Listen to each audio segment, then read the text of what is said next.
अल्हम्दुलिल्लाहि रब्बिल आलमीन वस्सलातु वस्सलामु अला रसूलिहिल करीम अम्मा बाद फ़ऊज़ु बिल्लाहि मिनश शैतानिर रजीम बिस्मिल्लाहिर रहमानिर रहीम औज़ु बिल्लाहि मिनश शैतानिर रजीम बिस्मिल्लाहिर रहमानिर रहीम। प्यारे दोस्तों, मैं इस वीडियो में आपको बताने लगा हूँ कि इत्तिकाफ़ जो है इसके क्या फ़ायदे हैं और इससे आपकी किस्मत पर क्या फ़र्क पड़ता है। दोस्तों, जो इत्तिकाफ़ होता है ये बड़े ही बाबरकत लोगों के और बड़े ही नसीबों वाले लोगों के हिस्से में आता है।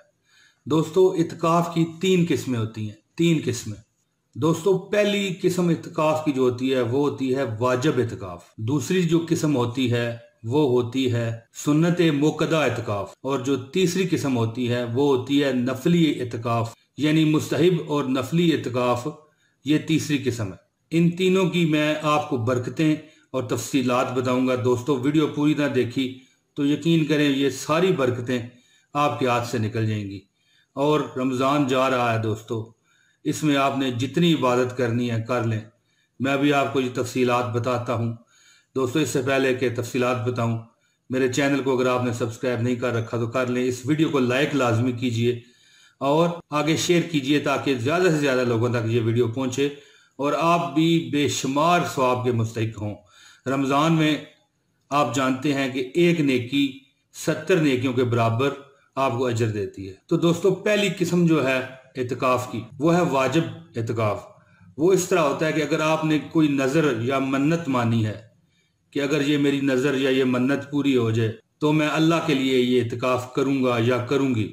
और अब नज़र की भी, ये जो वाजिब इत्तिकाफ़ है जो हमने नज़र या मन्नत मानी है, इसकी भी दो किस्में। नज़र मुतल्लक, ये जो किस्म है ये इस तरह है कि जैसे कोई मन्नत मान लेता है, यानी कि अगर कोई बंदा शर्त लगा दे कि अगर ये मेरा काम हुआ तो मैं इत्तिकाफ़ करूँगा, इसे नज़र मुतल्लक कहा जाता है।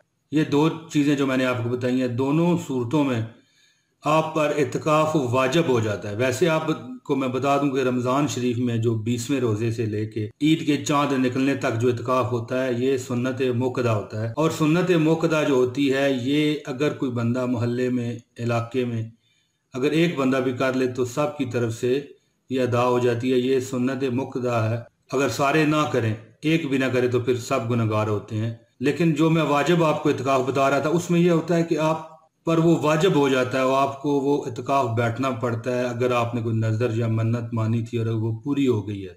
नज़र इत्तिकाफ़ में ये होता है कि अगर आपने मन्नत मानी है कि मैं रोज़ा साथ रखूँगा या नहीं रखूँगा, तब भी आपको रोज़ा रखना पड़ेगा। उस इत्तिकाफ़ में ये बात होती है। और वो आप रमज़ान के अलावा भी कभी इत्तिकाफ़ अपने घर में या मस्जिद में बैठ सकते हैं और साथ में रोज़े भी रखने पड़ते हैं। फुक़हा इकराम ने लिखा है कि अगर कोई बंदा ये नियत करे कि मैं रात को इत्तिकाफ़ करूँगा तो ज़ाहिर है रात को रोज़ा तो हो नहीं सकता, इसलिए ये इत्तिकाफ़ 24 घंटे ही करना पड़ता है। और जितने दिन का माना गया है, मसलन 7 दिन का या 10 दिन का, तो ये 24 घंटे यानी कि दिन और रात उतने दिन बैठना पड़ता है नज़र इत्तिकाफ़ जितने दिन उसने नियत की होती है। दोस्तों, दूसरी किस्म है सुन्नत मुक्कदा। ये सुन्नत मुक्कदा रमज़ान के 20वें रोज़े से नमाज असर से लेकर नमाज मगरिब के दरमियान में ये इत्तिकाफ़ बैठना पड़ता है। औरतें घर में बैठती हैं और मर्द हज़रात मस्जिद में। और ये ऐसी सुन्नत है कि ये सुन्नत मुक्कदा अल कफ़ाया है, यानी कि अगर मोहल्ले में किसी इलाके में अगर एक बंदा भी ये सुन्नत अदा कर दे तो सब की तरफ से हो जाती है, लेकिन अगर एक भी ना करे तो सारे गुनहगार होते हैं। और इस दौरान अगर आप अपने नसीब को चमकाना चाहते हैं दुनियावी और उखरवी, तो इसमें खूब दिल लगा के इबादत कीजिए, अल्लाह का जिक्र कीजिए, दुनियावी बातों पर ज़्यादा तवज्जो न दीजिए। ये नहीं कि बिल्कुल दुनियावी बातें आप छोड़ दें, लेकिन बहुत कम करें और सिर्फ नमाज और नवाफिल पर ध्यान दें, कुरान पाक की तिलावत करें, तस्बीहात पढ़ें, अल्लाह ताला से दुनिया व आखिरत की भलाई मांगें। ये है इत्तिकाफ़ सुन्नत मुक्कदा अल कफ़ाया, यानी कि एक बंदे ने भी किसी इलाके में कर लिया तो सब की तरफ से अदा हो जाता है। और जो इत्तिकाफ़ की तीसरी किस्म है ये नफली इत्तिकाफ़ होता है। इसका कोई टाइम, कोई दिन मुकर्रर नहीं होता दोस्तों। ये आप कुछ वक्त के लिए, एक दिन के लिए, आधे दिन के लिए, 1 घंटे के लिए भी इत्तिकाफ़ कर सकते हैं।